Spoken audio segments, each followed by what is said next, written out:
Good evening and welcome to an episode of Zaroori Debates brought to you by WeLog.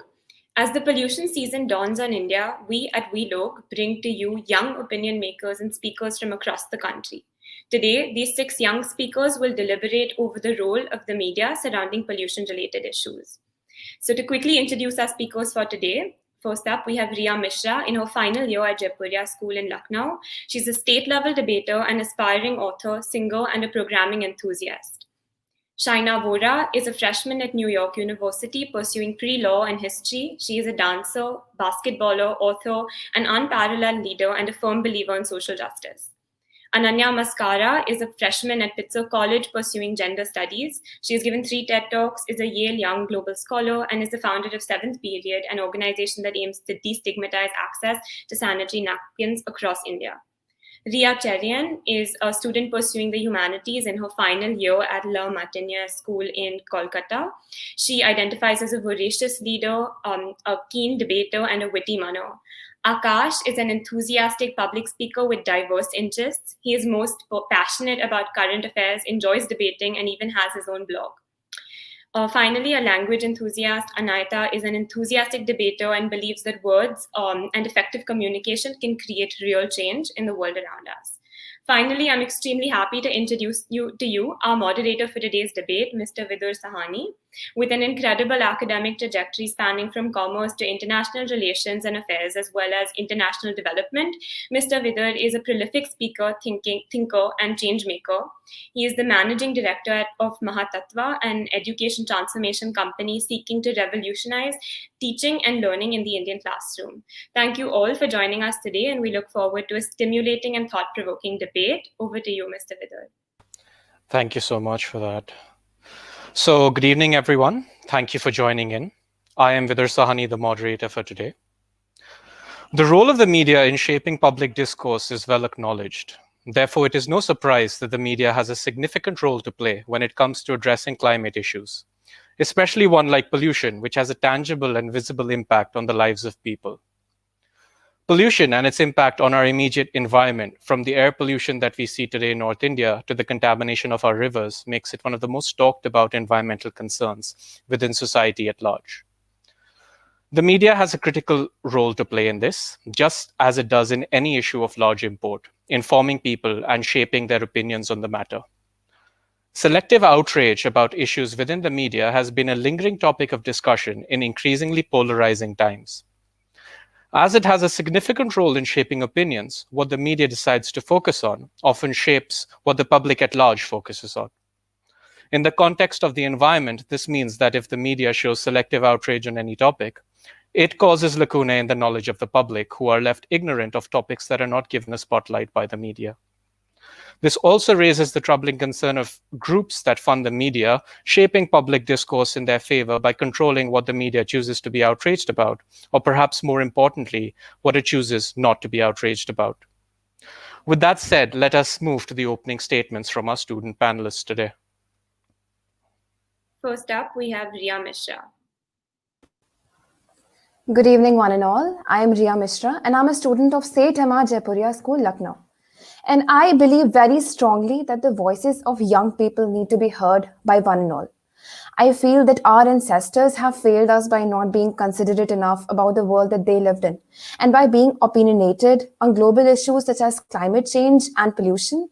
We will be ensuring that the generations after us and we ourselves have a better, more just reality. Today's scenario of COVID-19 has also been like a sudden awakening to a forgotten fact that we are governed by the laws of nature and that science and expertise are key to survival. Thank you. Thank you. Next up, we have Shaina Vora. Good evening. My name is Shaina Vora. I'm a freshman at New York University. I've always felt very strongly for issues related to the environment. I've been part of environmental initiatives at my school for the longest time. And recently, last year, I also got to attend several climate change related protests. And I was associated with the Fridays for Future campaign in Mumbai. And there I was able to meet a lot of like-minded people, and it just made me realize how important it is for for us, the youth, to stand up and spread awareness about climate change and issues related to the environment. That and I realized that if because I realized that if not now, then when? So yeah, I strongly feel for the topic and look forward to the debate today. Thank you, Shaina. Next up, we have Ananya. Good evening. My name is Ananya Miskara, and as already introduced by Amne, I'm a first-year student at Pitzer College. I feel very strongly for environment-related issues, and I think it's very important to understand the intersectionality that occurs within environment-related issues, climate change, pollution, as well as just systemic inequities. And I feel like the youth of today really understands that. And that is why it is so important to have an active youth voice in solving these problems, because at the end of the day, we are the ones who are inheriting this world. And it is our job to ensure that the generations that come after us are more conscientious, and that together we create a more sustainable planet. Thank you. Thank you, Ananya. Next up, we have Ria. Right. So I agree with everyone that has spoken here today regarding their opening statements. I do believe we are Generation Z, and we are the last to demand for change and to want for change. A very good evening to one and all present here. I am Ria Martha Cherian, a class 11 humanities student of Lamatnia for Girls, and I feel very strongly for the environment. I think a large impact regarding the environment on my life happened last year during the youth protests and the youth climate strikes that happened all around the world. I was given permission by my school, and I did go attend a few of these protests, and this instilled in me a profound knowledge for the environment as well. Thank you, Ria. Next, we have Akash. Right. Good evening to one and all. My name is Akash. I'm a grade 11 student at the Heritage School, Gurgaon. And in my opinion, we live in a time where an issue like climate change, which should, in a perfect world, receive broad bipartisan support, is now split along partisan lines due to the fact that public opinion is shaped in a way which is disastrous for us. And media plays such an important role in that. And today, if we continue on this course, we will lead to inevitable failure. So we must think to ourselves, and we must talk about and have a great conversation about what we can do to correct our mistakes. How can we make climate change a problem that affects us all, a problem that even exists in the first place, as some may continue to deny it to this day. So we must really look and think as to what we can do to solve climate change and what we can do to solve the reporting of the media on such an issue like climate change. Thank you, Akash. And finally, we have Anahita. Good morning, ladies and gentlemen. My name is Anahita Singh, and I am a student at the International Cambridge section of City Montessori School. It's an honor to be here today, for the environment has always gotten the short end of the stick when it comes to discussions and debates.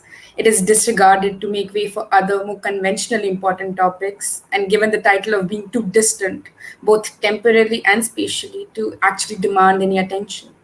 But just a few weeks ago, my own city, Lucknow, was completely surrounded by a dense fog, due in no small part to pollution, yet again highlighting how important this topic is. It is thus a pleasure to be here today, not only to be able to express my thoughts and opinions, but to learn more about this topic as well. Thank you. Thank you, Anahita. And with that, over to you, Mr. Vidur, for the debate. Thank you, everyone, for your opening statements. Let us now move on to the first segment, which is about the role of media in shaping public opinion. So let us start with Ananya. It is undeniable that the media plays a very important role in shaping public opinion. This is not something new. This is a tale as old as time. Ever since the media has existed, it shapes public opinion. A very commonly cited example is historically how authoritarian leaders have strived to gain control of the media in order to spread their propaganda, thus shaping public opinion. For example, in China, Mao Zedong used the media to guarantee him mass support. The media propagated Mao's thought, as well as the CCP's victories in the Civil War, which earned him the support of the common man. something that leaders in China had not seen before, because the common person relies on the media for information. And even today, we see leaders all around the world harnessing the power of the media to spread their message, to propagate their ideologies, to reach out to the common person.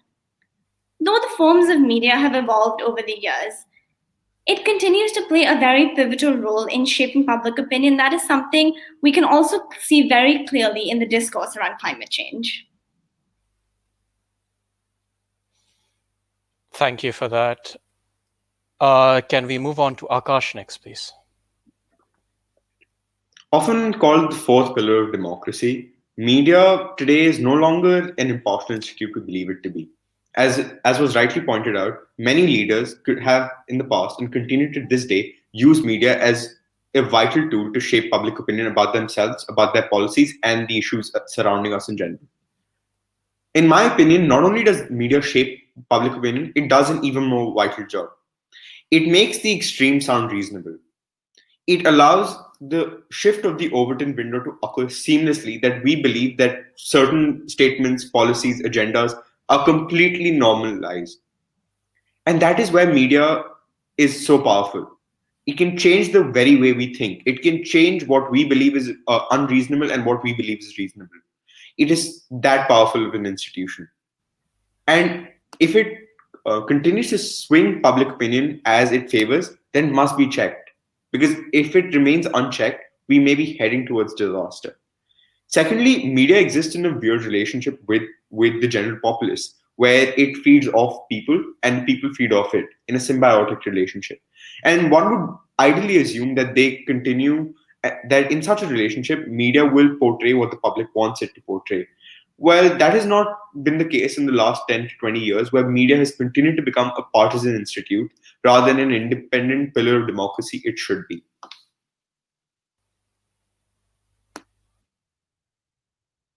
Thank you for that. Let us move on to our next speaker.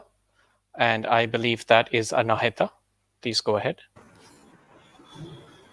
One of the most important roles played by the media today is that of a bridge between researchers and the larger public, meaning it distills scientific research into a more palatable, digestible form for the public to understand. In doing so, it serves two important functions. The first is it draws attention to what people should be paying attention to.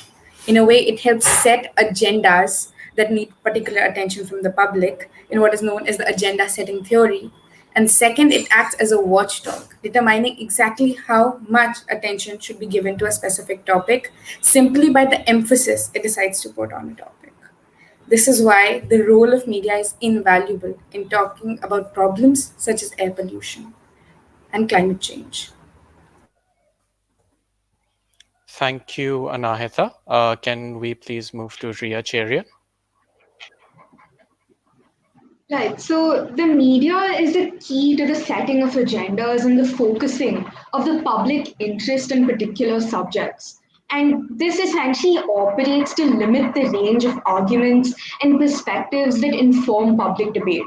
In most cases, where the audience doesn't possess direct knowledge or experience of what is happening, they become particularly reliant upon the media to inform them. And therefore, it's safe to say that the mass media can reinforce latent attitudes and activate them, promoting people to take action. In India, for example, the amount of media coverage related to climate change is still relatively low as compared to other countries. The coverage of global politics still holds precedence over local priorities. Most regional newspapers tend to focus lesser on climate change and its issues, thereby not contributing much to the climate change conversation in rural India. For example, Ireland is the worst performing country in Europe when it comes to taking action to combat climate change. According to German Watch and the New Climate Institute, in 2018, Ireland fell 28 places to 49th out of 56 countries ranked in the Climate Change Performance Index. Emissions from animal waste and nitrogen fertilizer use contributed to 90% of the total N2O emissions.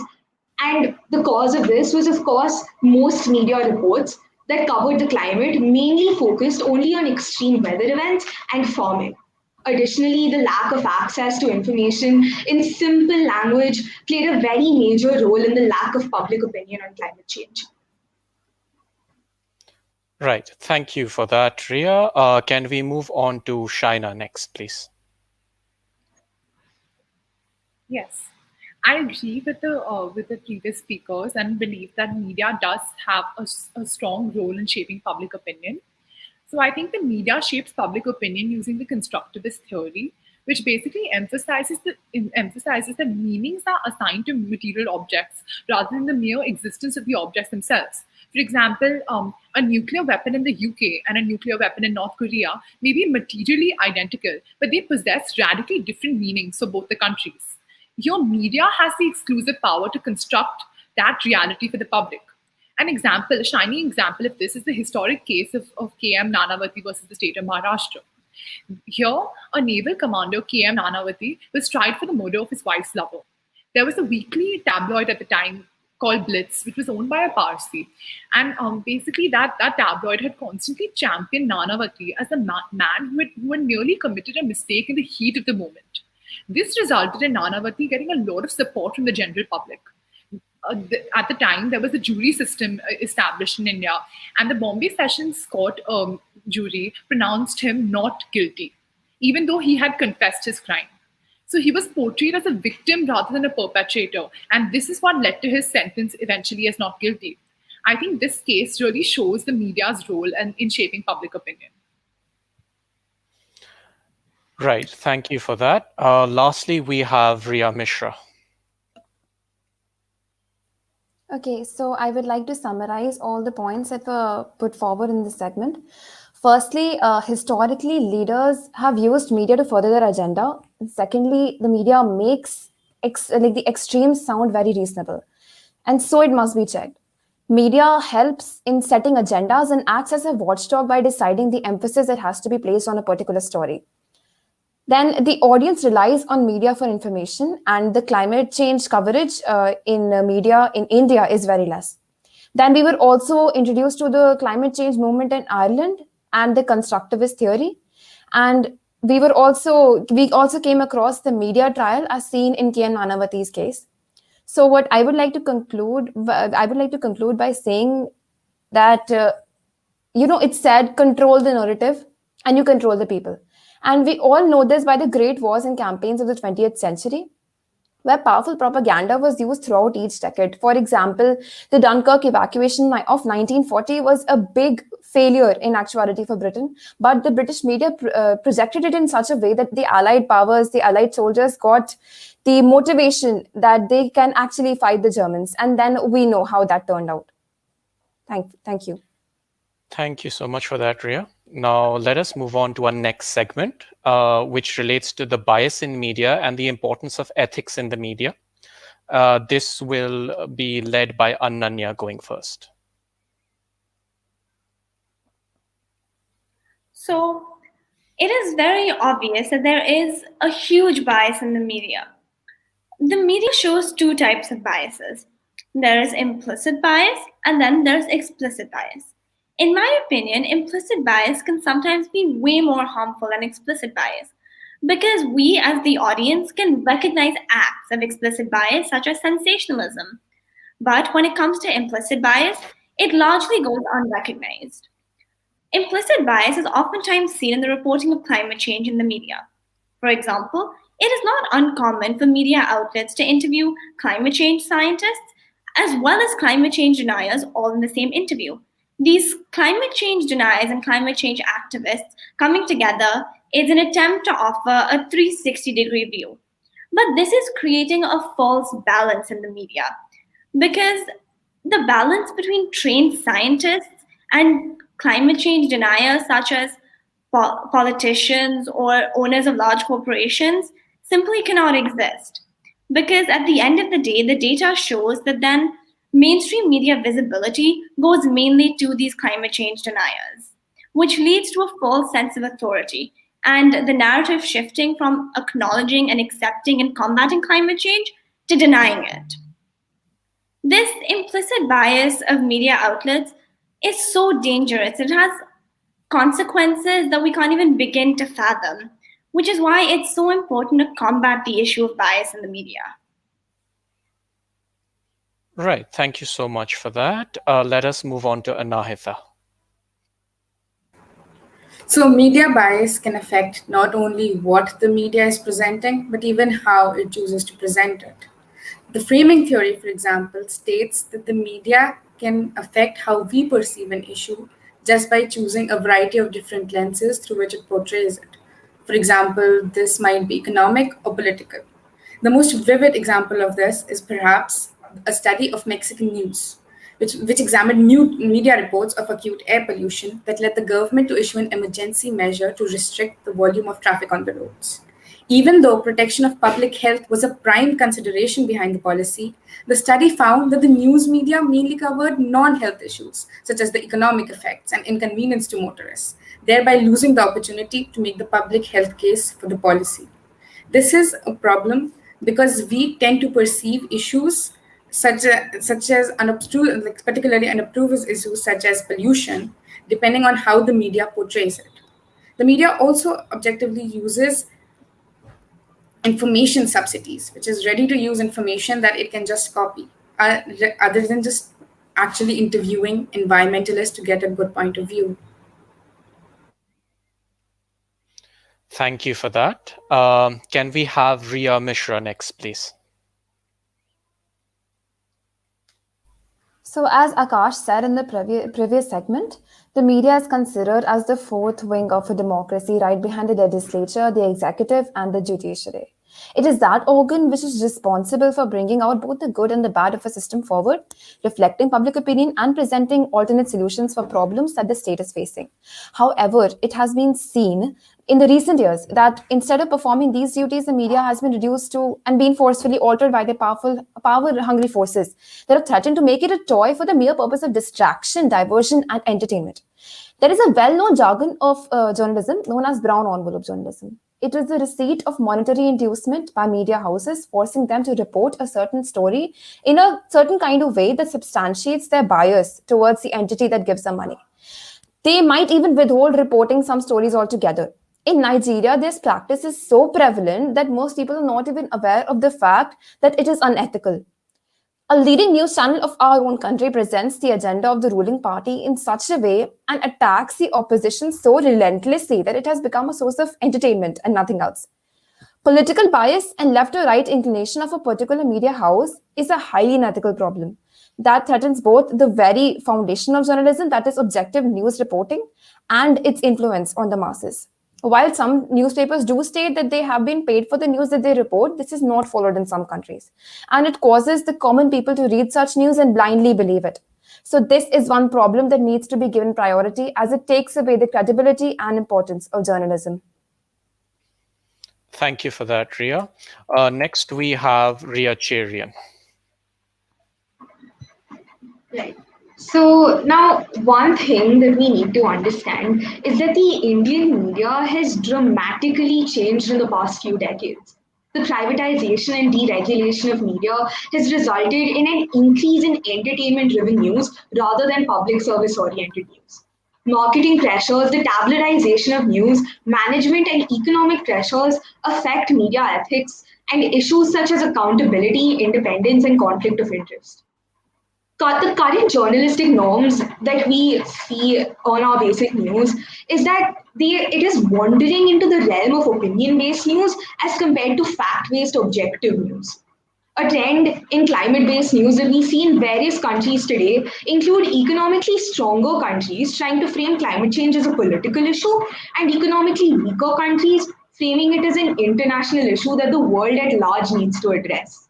The slim coverage of climate issues by India's local language press is due more to the commercial decisions rather than a lack of interest amongst readers and viewers. And the field is clearly dominated by the English language reporters, which partly reflects the lack of interest in the issue by the local language press.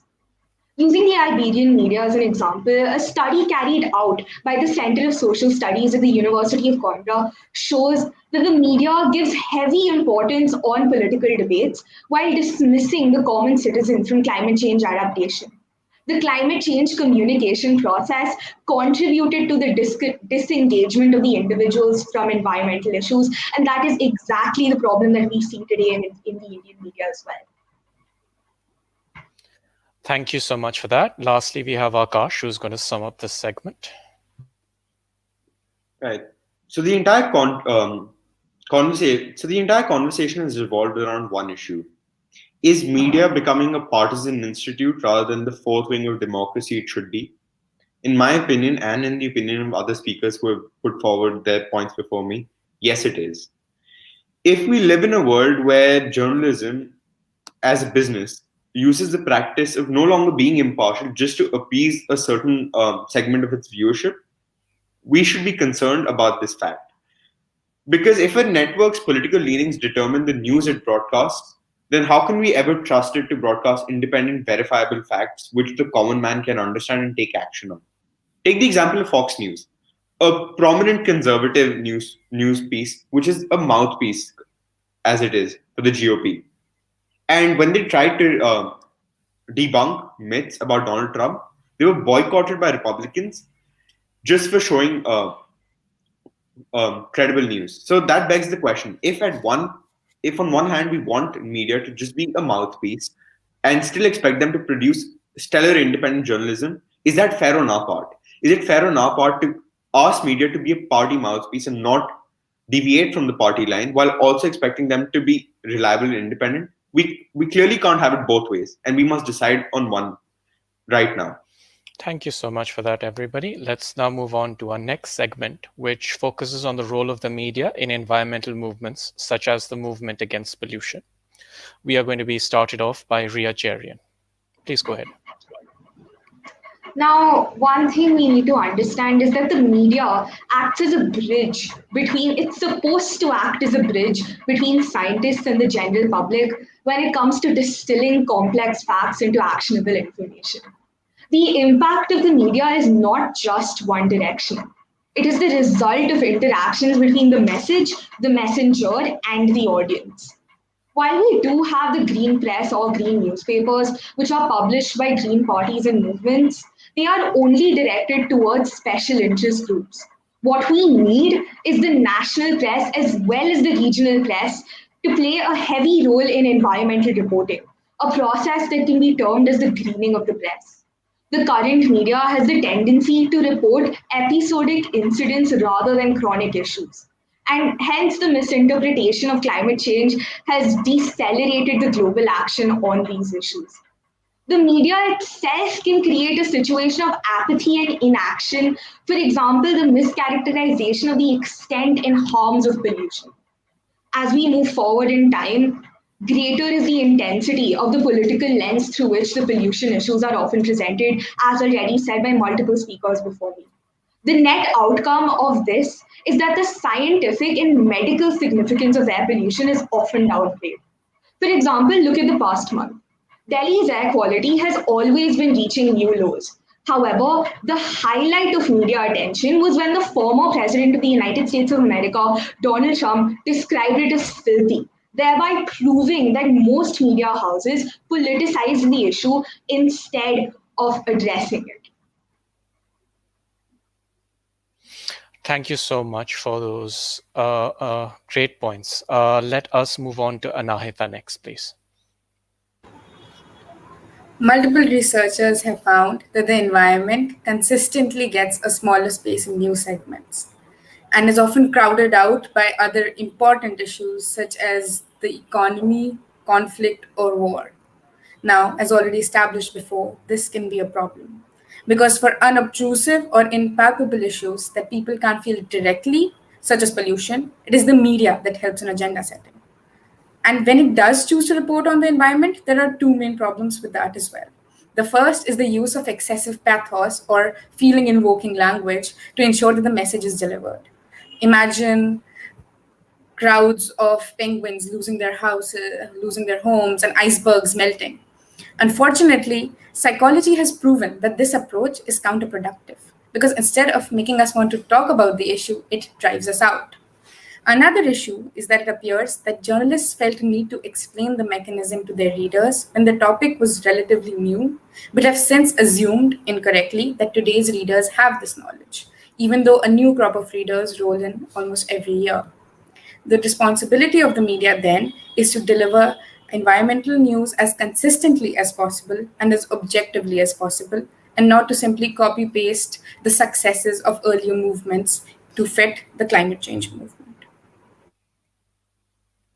Thank you so much for that, Anahita. Let us please move on to Shaina next.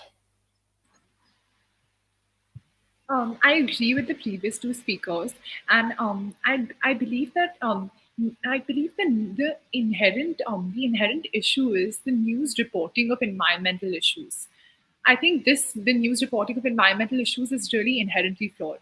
For example, if we're talking about the news reporting of air pollution, like Ria mentioned earlier, although air pollution is an all year round issue and it's a very crucial issue that needs to be constantly addressed, the media won't address it and won't cover it until it's reached its tipping point. For example, like she mentioned, finally when Donald Trump made a remark on the air pollution in India, only then did the media bring the issue up.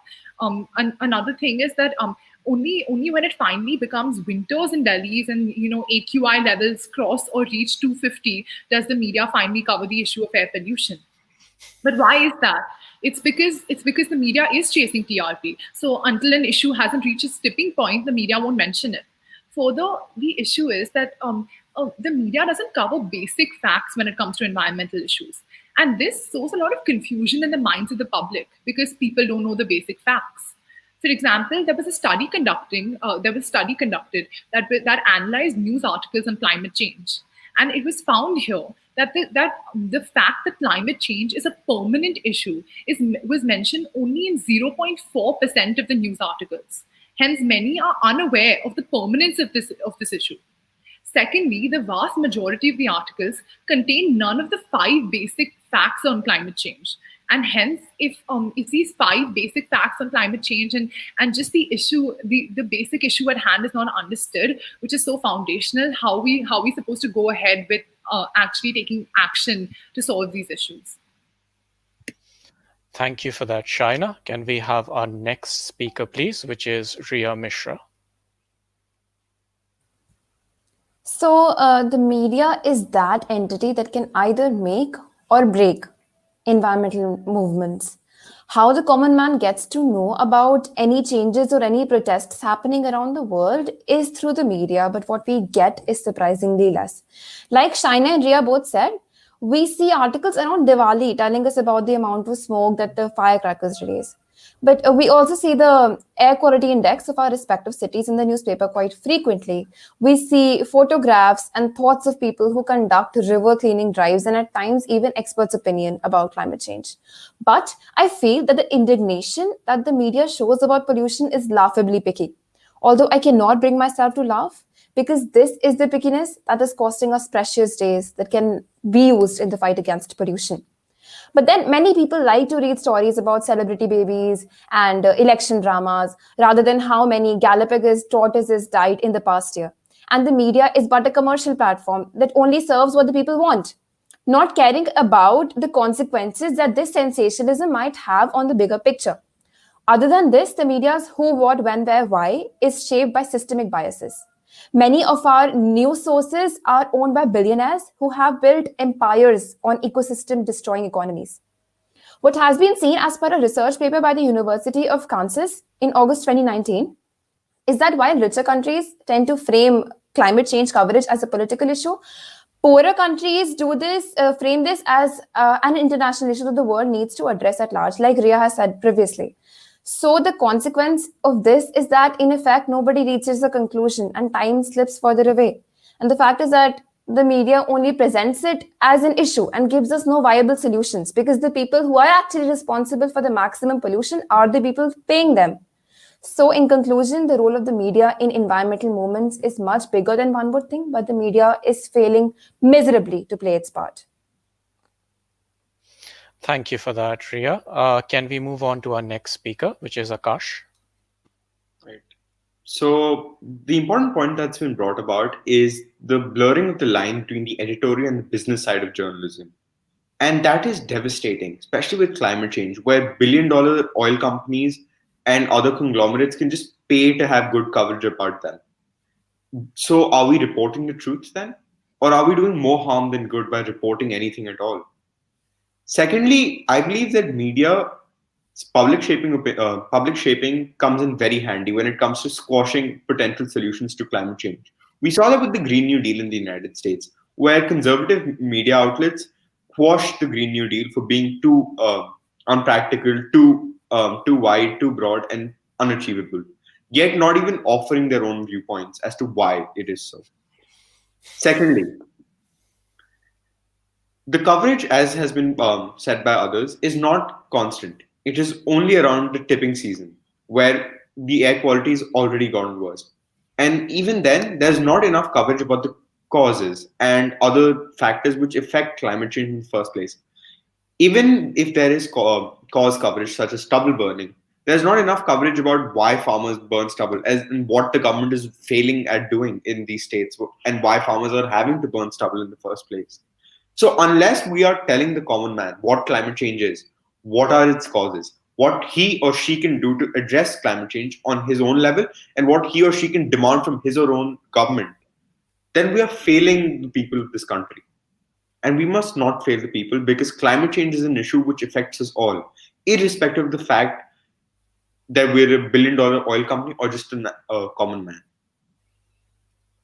Thank you for that, Akash. Lastly, we have Ananya, who will be the last speaker in this segment. As established by all the speakers before me, the media has scant coverage of climate change-related issues and pollution. However, when most media outlets do deign to report on things like pollution, they use one tactic, and that is putting the onus of combating it on the common person. The media fails to acknowledge the ways in which corporations are the largest contributors to climate change through the emission of greenhouse gases into the environment. There is an immense pressure on the common person to live in a manner that is more sustainable, to seek out things that are organic. However, this pressure is inherently classist because it doesn't consider the hardships of the working class and how expensive it is to live in a manner that is wholly sustainable. Because after all, under capitalism, there will never truly be ethical consumption. However, this is not to say that one should not consider individual action or that the media doesn't influence consumer behavior, because it does. When talking about air pollution, the media does have a responsibility to use its power to sway consumer behavior away from buying firecrackers and towards celebrating festivals in a better way. And also, they have a responsibility to convince the consumers that they do have an impact on pollution. But at the same time, the media has a huge responsibility to call out companies that are contributors to this pollution and not to put this inherent classist pressure on those who are of a lower socioeconomic class.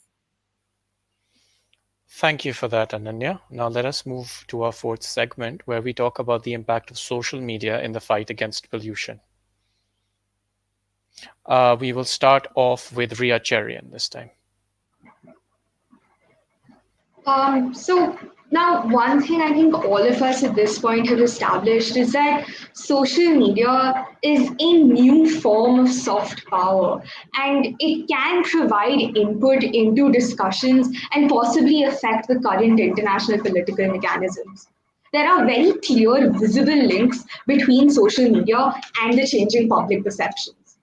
Information sharing through social media can raise awareness and encourage more environmentally friendly behavior in people.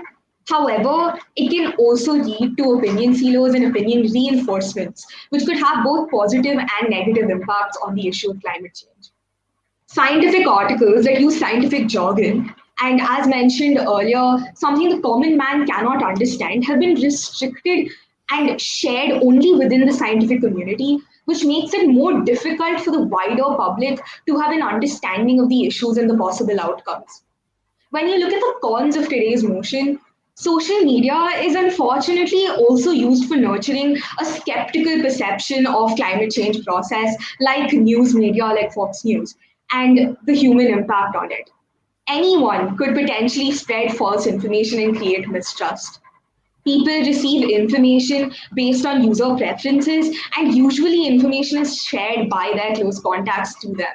And this could unfortunately lead to forming a more biased perspective or enhancing an existing opinion rather than developing in depth knowledge.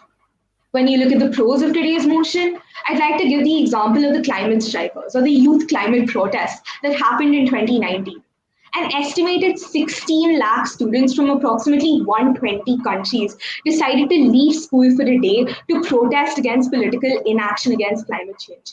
And these students were mobilized by the power of social media. Thank you so much for that, Ria. We will be followed by Ria Mishra next. Thank you.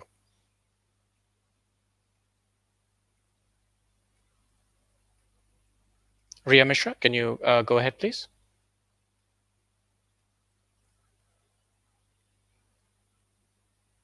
I believe there may be some technical issues. We can come back to Ria later. Can we have our next speaker, Ananya, in the meanwhile?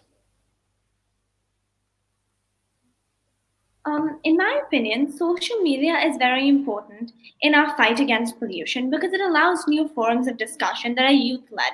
And also, social media is not governed by the same laws as conventional media.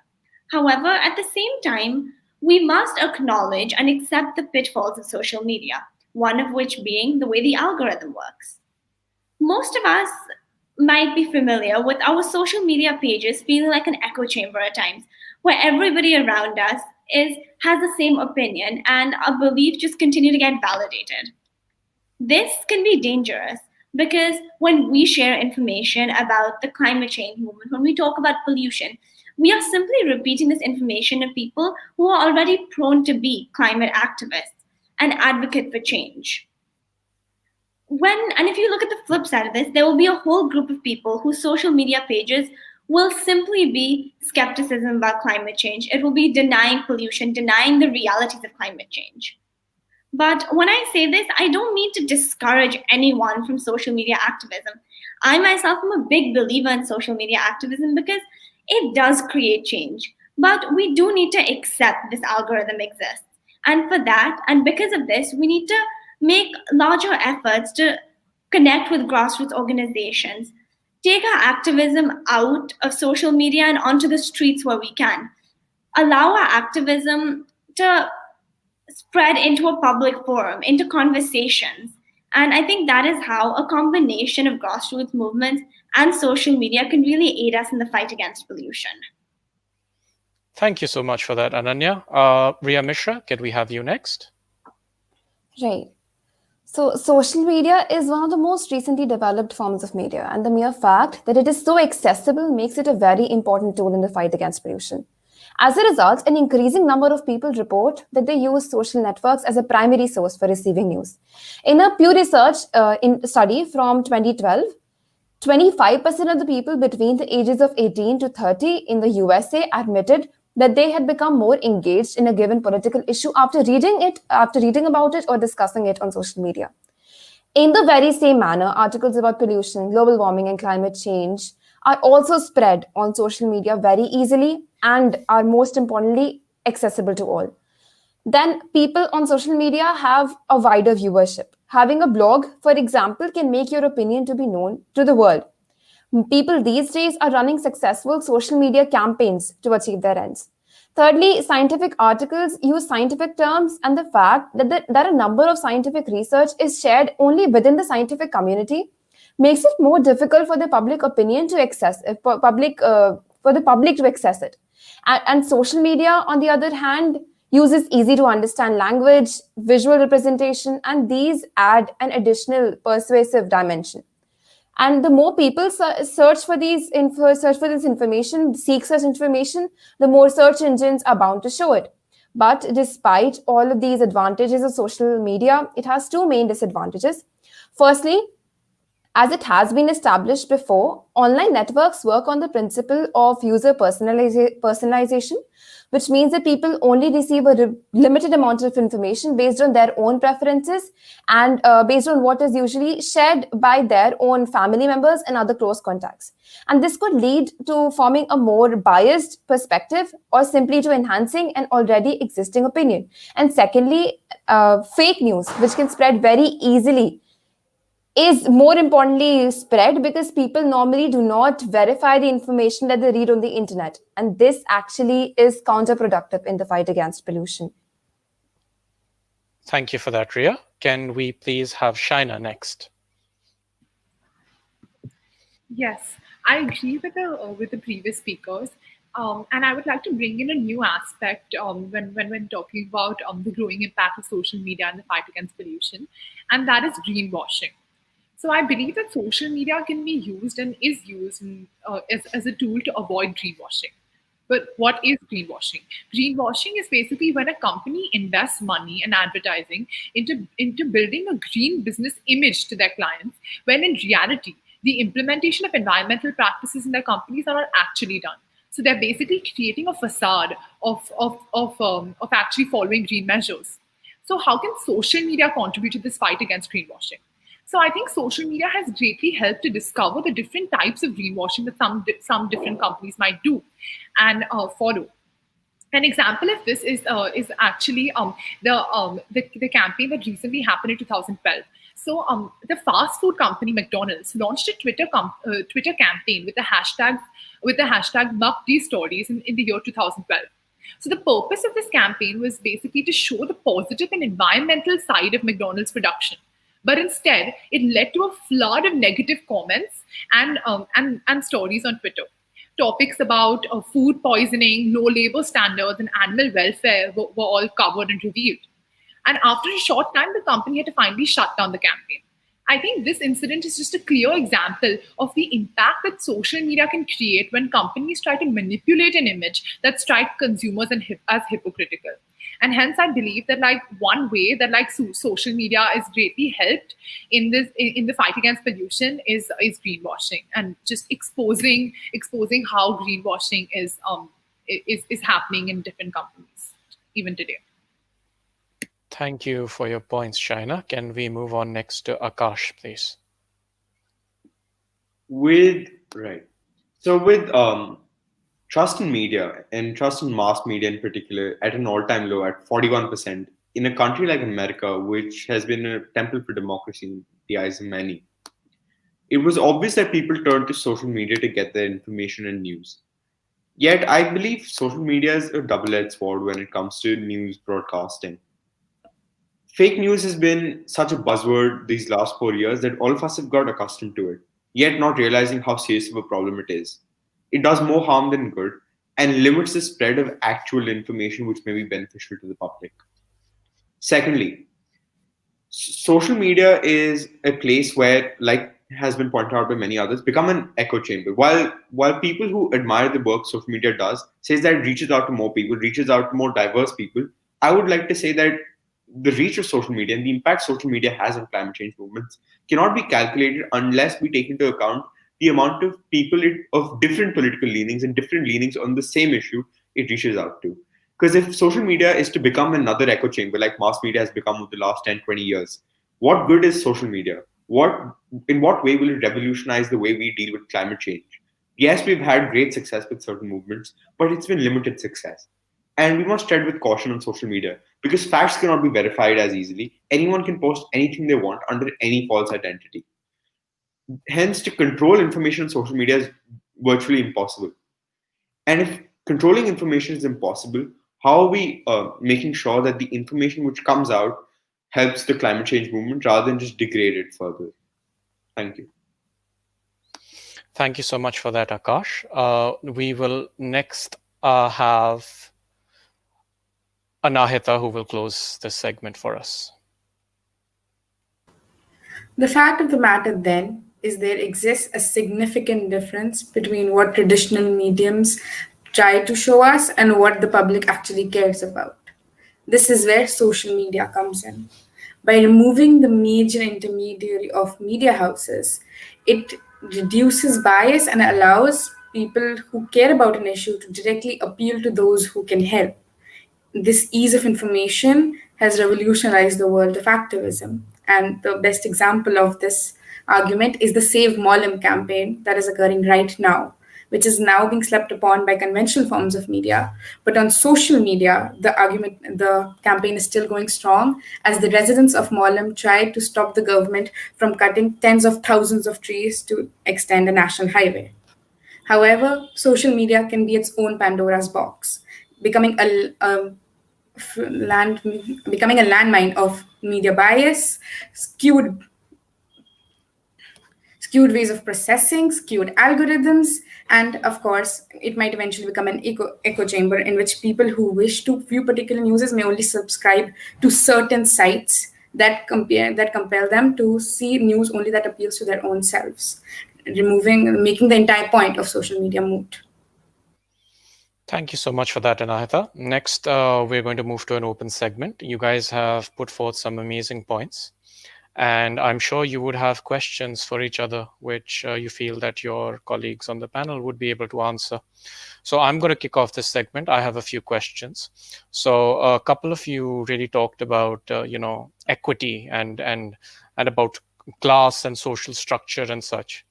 So an open question to all of you would be, is climate equity of overriding importance, especially in the context of the world's largest polluters, such as China and India, claiming reduced responsibility due to their developing status? Is the damage done by such countries excusable on the simple ground of them claiming to be underdeveloped? So who would like to take this one? Anahita, and followed by Ananya, please. You have 90 seconds each. Anahita, please go ahead. Thank you. Unfortunately, I don't believe this argument really holds up to scrutiny because if we may not like it, but some countries will always be developing. And just because a few countries are late on the scene of industrial development does not give them the right to repeat the mistakes of their predecessors. Instead, they should try to adopt newer, more sustainable models of development and help set a benchmark for countries around the globe. Thank you for that, Anahita. Ananya, I will have you next. So I think the question of climate equity is very important. I would like to address it in two parts. One being in the larger global scale and one being on a slightly smaller level. So as Anahita said, I really don't think it's excusable for developing countries, to use the excuse of being developing as an excuse for not taking responsibility for their actions, because these developing countries are overlooking their impact on the environment, and because they are developing right now, when we have already exceeded climate overshoot day, means that their impact will be so much greater than their predecessors who've already developed. So in fact, it is more important for these developing countries to take responsibility and change their habits and their patterns of development.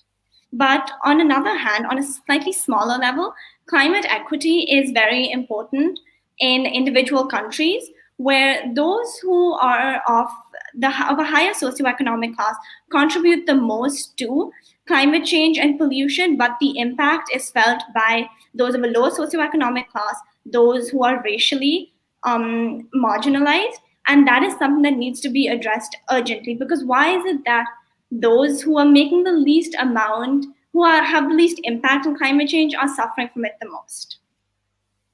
Thank you for that, Ananya. Does anybody have any other points that they would like to add before I ask a follow-up? Akash, followed by Ria Cherian. You have 90 seconds each. So to play devil's advocate for a minute, in a recent, not so recent actually, interview, Vladimir Putin, the Prime Minister of Russia, he came out and criticized Greta Thunberg for one simple reason. He wanted to ask as to why people in Africa who live under the poverty line, people in Asia who can't even afford daily necessities, should care about climate change. And in my opinion, that is a substantial problem. If we are to solve climate change, it is not only going to come from wealthy countries where we can talk about climate change, where climate change is the most pressing problem. it will also have to take precedence in countries which are failing to even meet basic standards of living. And climate change is an issue. Yes, it is, in my opinion, a very Western phenomenon currently in news reporting, as has been shown by a lot of speakers here, where regional reporting has not focused at all on climate change. Hence, we must ask ourselves, is climate change an issue in the minds of a voter in a state like Bihar or Uttar Pradesh, where he wants to make 3 meals a day and a shelter over his head first before discussing what is happening to his earth? Thanks for that, Akash. Next, we have Ria Cherian. Now, in addition, as well as contradiction to what Ananya said, I think playing on the fact that the regional press and the local press don't actually address the issue of climate change is also contributing to the fact that we have people in lower socioeconomic sectors of society, as well as the rural people of India, not actually knowing what climate change is and what its impacts are. Although the people in the higher sections of society are responsible for most of the actions, the impacts that are felt by the lower sections of society are not even communicated Thanks, to Ria. them. Does anybody want to add any more points, or can I answer? Can I continue with my follow-up? Ria Mishra, please go ahead. 90 seconds. So, okay, I agree with what everybody said, and I would like to add a simple point that this is like blaming each other again and again. The developing countries blame the developed countries, and the developed countries blame the developing countries. It's like passing the parcel. So, what we need to do actually is, and even on the issue of regional parties and regional newspapers not addressing this issue, is that if each and every entity, including each and every country and each and every media house of that country, takes a stand against climate change, only then do we actually have a chance against this very big enemy. Because it is not just one entity that can actually work, totally against it. Okay. Thank you, everyone, for your points. So, one thing that I would like to stress upon over here, this is an age-old debate, North versus South, the divide that probably people who've been studying environmental sciences have been debating for a very, very long time. It's very easy to say that countries that are developing should be held accountable. However, do you understand that developing countries cannot meet the burden of the costs of adopting, greener technologies, for example? How do you propose that those costs are met? Like, what mechanism do you propose? Who would like to take this one? Ria Cherian, followed by Akash, followed by Anahita, and then Shaina, please. Ria Cherian, please go ahead. Right. So I think when it comes to the North and South divide, most of the accountability and most of the burden, the environmental burden, is on the developed countries because they are inherently exploiting the developing countries. As you've seen with the Amazon rainforest, as you've seen with multiple developing countries all throughout the world, like Thailand, Burma, Laos, Cambodia, you see them being exploited by these developed countries. You see their ecosystems being harmed by these developing countries, and most of the burden as well as the price should be paid by these developed countries. So corporations like Shell and large corporations from mainly the Western countries or the Northern countries per se should be held accountable and should be held responsible for the actions and the damage that they are doing to the ecosystems of all these lower southern countries. Right. Thank you. Akash. And so, adding on to that, yes, accountability is a given, and accountability should be the first priority. But now, coming on to the question, which is that how do we plan to integrate green technologies in communities which can barely make ends meet? In my opinion, this is the time for richer countries which have expendable wealth, to invest in greener technologies, make them more accessible, to actually step up and implement climate policy in a positive way by allowing greater research funding, greater funding towards companies who work in the green sector to improve upon their products, make them easier and accessible to people in not so developed countries. Because till the time, financially and economically, a solar panel or a solar battery remains out of the reach of a common man in, let's say, Nigeria, there is no incentive for him to put aside his basic need to have 3 square meals a day and focus on the climate first. Unless there's an economic incentive, there will be no way to make the entire world or a great amount of population of the entire world adapt to climate change and the solutions to climate change. Thanks for that, Akash. Can we have Anahita next, followed by Shaina?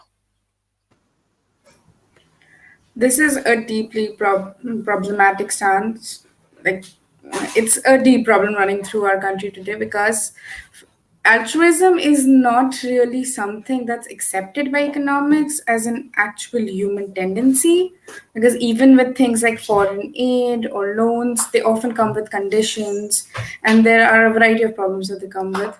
So we can't expect developed countries to simply give these technologies, not least because they take time to develop and they take resources. So what we must do in such cases is, as Akash put forward, incentivize the trading of this information through programs like the carbon credit program, which allowed companies to pollute to a certain level and then sell their credits to other countries. Of course, this entire framework doesn't work, but the point is that countries that are already developed, have the resources to invest, should have the incentive to actually share their inventions with the rest of the world. And the incentive, unfortunately, has to be some kind of monetary benefit. Thank you for that, Anahita. Last, we have Shaina. Shaina, you have around 60 seconds.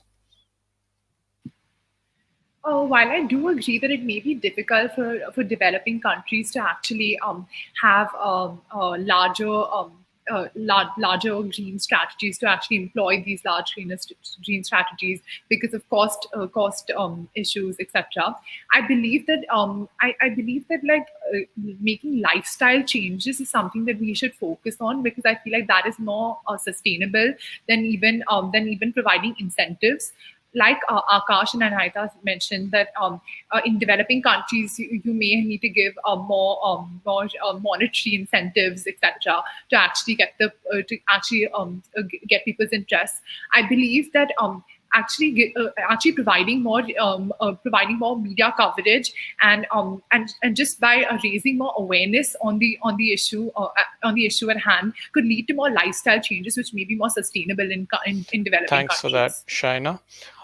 Next, I would like to move on to a question which I had pertaining your social media segment. So as you guys would be aware, there's a new feature on most social media where they're fact-checking, certain claims made by people of, public importance. Do you think that this is censorship, or do you think that it is a valid idea? So who would like to take this? Riya Mishra, followed by Ananya and Akash, please. 60 seconds each. So, sir, even if this is censorship, I don't think it's bad censorship, since we know world leaders who just say anything for whatever they want, and people who do follow them believe them blindly. And if this, since it is being implemented, people will actually get the claims verified and everything before they believe it. And even if this is not implemented, I feel that all the claims that we read on the internet must be fact checked by ourselves. But we should fact check them ourselves. We should not wait for any other person or any other thing to do that for us. Thanks, Riya. Ananya, next. I don't think we can classify fact checking as censorship, because in my opinion, for it to be classified as censorship would mean that the information is taken down from those social media sites. The most recent example I can give is of the US elections, where former President Donald Trump tweeted way in advance that I have won this election by a lot. That tweet was not taken down. There was simply a notification given at the bottom of the tweet saying that the election has not been called by the Associated Press yet, and that counting is still occurring. So,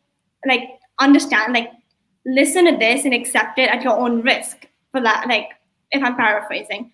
So they're not censoring the information. They're just simply telling you that this may not be entirely true. So take it with a pinch of salt. And I think that's very important, because supporters of influential political figures believe every word they say, and they hang on to those words and use it as evidence later.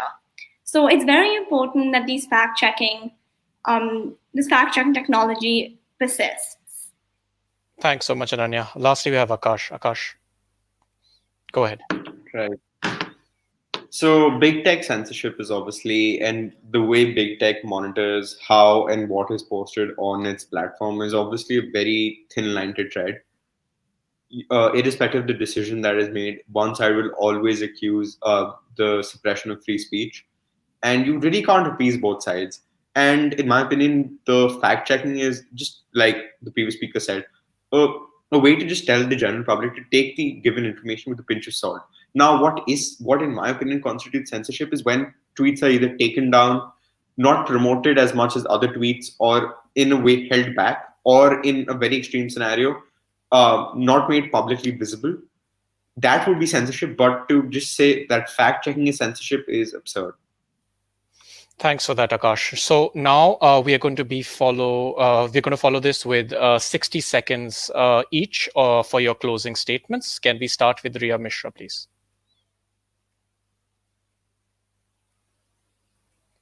Okay, so I think today what I have learned and what I have put forward is that the media is central to the pollution movement, and it is not exactly playing its part well. But with maybe in the future, hopefully in the future, it can work as actually something that can put forward, that can actually further our fight against climate change. Then I think that since I consider the six of us as sort of a very small microcosm of all the people of our generation. And if all the people of our generation are like this, even if the majority is like this, I think we do stand a chance against climate change and pollution. Thank you. Thank you, Riya. Can we have Shaina Vora next, please? I agree with Riya Mishra, and I believe that in a social media age today, where literally everybody uses social media and the media in general to like gain information, and I think in this generation it is extremely important to use the media as to use the media more wisely as a tool to really to really fight against this important this important issue of the hour of climate change, and just all the environmental problems that we're facing globally. And I believe that I believe that we have established very well in this debate today that the media does play a very significant role in shaping public opinion, and that yes, there are biases and yes, there are downsides, but we can actually use this to our benefit and really create a positive change in it. That. Thank you so much. Can we have Ananya next? I think that this was an example of how this conversation today was an example of how we can have many more open forum discussions about issues that are so important to our generation, because time is of the essence, especially when it comes to climate change. And now is not the time to sit back and wait for somebody else to do something. This is the one time in our lives that we have where we absolutely must catalyze change, no matter how we do that. And I think that I agree with what Shaina and Riya Mishra have said, that we need to continue to hold people in power accountable. We need to hold the media accountable, because that is the only way we can truly bring about change in the world today. Thank you for that, Ananya. Next, can we hear from Riya Cherian, please? I believe today's debate has been extremely constructive in understanding how the public opinion is extremely and focused and shaped via the media, and how each and every entity must use social media carefully and properly so as to prevent spreading misinformation. Now, as already stated by Ananya, we are Generation Z. We are the last generation that will tolerate these kinds of actions, and we are the last generation to bring forth all sorts of change, including change on climate action. Thank you. Thank you for that, Riya. Next, we have Akash. Right. So what all's been put forth today is very important. Media is a tool for shaping public opinion, and public opinion is vital in the fight against climate change. And if we do nothing to counteract negative public opinion against climate change, like denying or other forms of climate naysaying, we are doing more harm. And we cannot let this happen. Till the time we don't recognize a problem, how can we fix it in the first place, right? Secondly, social media. It's an even bigger problem than media currently. When there is rampant misinformation, fake news, and other forms of unrelated facts, unchecked facts, how can we be sure about what difference we're making in the media? Hence, it is up to us as a generation before we can fact check every single claim that is on the internet. If we can somehow be responsible about what we do in the climate change movement, about what we post, about the facts we post on the internet, maybe we can drive a conversation which is meaningful, which is based on facts rather than rhetoric, and maybe then we can do something about climate change. Thanks so much for that, Akash. Lastly, we have Anahita. Anahita, take it away, please. I think today's discussion has proven that media is invaluable in combating climate change. So instead of working on the principle of vision or only reporting what it sees or assisted vision, what it's told to see, media should become much more objective, an objective knowledge provider. Because it is only when we actually understand climate change, do we understand the gravity of the situation, will we be willing to take mitigative action. And the first step is, of course, discussing the issue. And I feel like we have done that today. Thank you so much, Anahita. Over to you, Amine. Please introduce our guest for today. Sure. So for our final segment, we have with us our expert speaker, Ms. Ravina Raj Kohli. Ms. Kohli is an international media veteran, and her 30 years of experience span across television and radio broadcasting, advertising, filming, and journalism. Recognized as one of the pioneers of Indian television programming, Ms. Kohli is also Indian television's first female CEO. So we're incredibly excited to have you with us, and thank you for being with us today. Thank you so much. It's a privilege to hear all these fantastic minds speak. Thank you for inviting me. Ms. Kohli, so I've saved our most difficult questions for you. Okay. So do you feel that the media has a burden of responsibility with respect to the movements that have risen up in response to climate change? The media has no burden of responsibility. The media does what it's paid to do. In the current situation, if there is money backing a movement, the media will get interested in it. Honestly, we don't have enough free media right now. In most parts of the world, media has become too much of a business. We don't have enough public interest media going for us in most countries, leave alone developing or developed countries in most countries. Unfortunately, we don't have those principles of absolutely free press here. So it has a responsibility, but it also has a responsibility towards its investors. And very often the two contradict each other.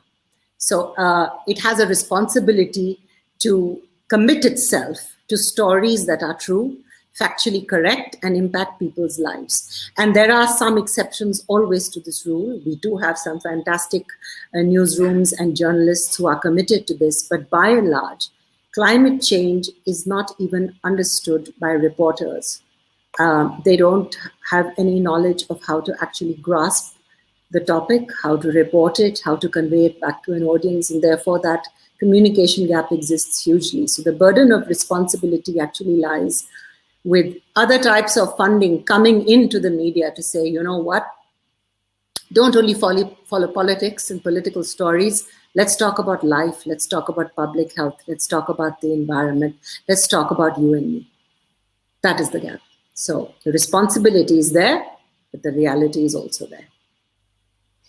Thank you for that. I'd like you, to follow that up with your opinion on whether you feel that the obligations that the media has, do you feel that they have met those obligations? I don't think the media feels it has any obligations. Like I just said in my opening remarks, there is no obligation on the part of media to do anything, because people will do what they are paid to do, what they believe people want to watch or want to read. That sense of responsibility to the public and the value to human life in our country, I'm talking only about us, and I'm talking about our mass media, Okay, I'm not talking about niche media in the English space that has produced voices with opinions as wonderful as the young minds who have spoken here. No, the media has not fulfilled its obligation, and it starts from just training journalists, and it starts from training trainees, and what they teach you in school, and what you believe becomes important news, and what you make, what you believe is a story, and what should be followed. I think no. The answer is a flat no, by and large, no. So I have two questions to follow this up with. Okay. How do you feel, like you mentioned a little bit about how the media can do a bit more to meet these obligations which and these expectations which people have for them? Could you elaborate on that a bit more, please? I don't think the masses in this country have expectations on climate change and environment. I think the realities of our country are that what media turns into an agenda becomes a personal agenda. You've seen it happen when it becomes a campaign, when it becomes something that is constantly and consistently fed into a child's mind or a family's conversation. That starts to become something that the public starts to adapt and starts to listen more to and seek more answers to. So no, I think the change can only come when media companies find it worth their while to make this happen. And that can either come from money, and India has probably the least spend in public interest funding, or it can come from newsrooms and news media owners themselves caring enough and feeling this from their hearts, that this is something that I need for my children and I need for the youth of tomorrow. That has not happened yet. And that certainly hasn't happened in any other language except in English, which is why this debate is in English. So, Ms. Kohli, do you believe that the regulators or government bodies have a role to play over here? You see, the media is by and large today controlled by political spending. And the constant battle that media companies face, because I speak to so many of my colleagues and people who worked with me, the battle they face is, on the one hand, they want to do the environment story, and on the other hand, they're forced to do the development story. And there is no fine balance that people have arrived at between the two. So your question is, can the media actually do this and bridge this gap? Is that what you want an answer to? No, essentially, what I want to ask is, since you're talking about, not enough public funding being involved, and not enough public interest enough public interest information, not enough public interest campaigns, not enough. Look at local chief ministers. They'll put their mugs on the backs of buses and on hoardings, but why does the environment never make it to these campaigns? Why does climate change, and even the term climate change, needs to adapt itself to our own culture? The less fortunate are the biggest conservers and biggest preservers.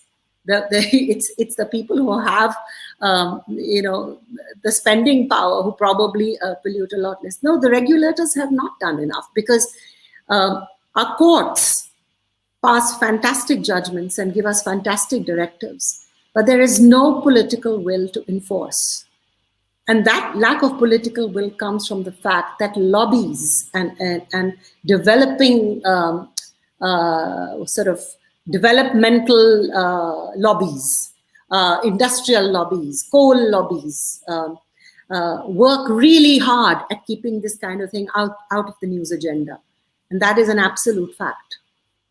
So I do not believe our regulators have had enough effect on the climate change conversation in our country, and definitely not in languages other than in English. So thank you for that, Ms. Kohli. Now, what I'm going to do is open the floor to all of our panelists. I'm sure some of you would have some questions for Ms. Kohli. Who would like to go first? Anyone? Akash, please go ahead. So you talked about the obligation the media has to its investors. So, what do you think about the growing investment by people who lean to a certain political party in news networks? Do you think we should move away from that, or there is no way to Akash, realistically change the that? point is the news business has been structured in a way that honestly the best of intentions have not been able to see the light of day, because the compulsions to stay afloat, the compulsions to pay the salaries and to keep the distribution costs going, and just the media model did not work for the longest time. It is starting to change, but the fact also remains that most of the money in this country comes back by political will. And it's going to be really hard. And look at it all over the world. There are some rules that have come in. For example, in India, okay, we can't have foreign investment in news. Okay, it's only 26%. But there is no law and there is no rule that I'm the member of a political party in Uttar Pradesh and I'm a leading MLA in my area and I'm going to start a TV channel. And therefore, I use my media clout to intimidate and to keep my voters in check, rather than do something as a community service or lead to serve my constituency. That doesn't happen. So I do not see that changing in a hurry. Not in our country, and not until we change the laws. That if you're, let me look at people in parliament. You've got people with police records in parliament. 51% almost of people who with police records are in parliament. So that severe conscious awareness that you're here to serve the people has not yet set in. And climate change and environment is so low on the agenda. It is so low on the agenda that I'm hoping that it is voices like yours that will create that public pressure, that will create that public concern, that will make this matter to newsrooms, that will then make this matter to politics. Thank you so much for that. Do any of our other panelists have a question for Ms. Kohli? Ria Mishra, please go ahead. Good evening, ma'am. Ma'am, I would just like to ask you, since you have stated all of this, about the media being only working on monetary inducement. So do you consider it as a necessary evil? Is media a necessary evil? No, ma'am. The way the media works with monetary inducement and only with the people who are funding it getting all the, news coverage. So do you think this is a necessary evil? Do you think the media cannot function without this? Well, I'll tell you, until news sources of money start coming in, and all the media owners in this country are dying to release their necks from this stranglehold of having no recourse to any other kind of funding, except the kind of funding that comes with an agenda. And you might turn around and say that, climate funding will come with an agenda, but it's a good agenda. Now, I think the change is going to be, of course, we're very, very far away from subscriber paid news and all of that. Media companies need to stay afloat. So, they have to take the money to stay afloat. And we have to be grateful currently that, if 2% of the news agenda covers what concerns us directly vis-a-vis the environment and climate, at least it's making it to the news. 4 years ago, the air pollution story was nowhere on the news agenda because people didn't believe it was a problem. It's voices like yours, it's voices like ours that have made this matter. And okay, it's happening seasonally and it's not happening consistently.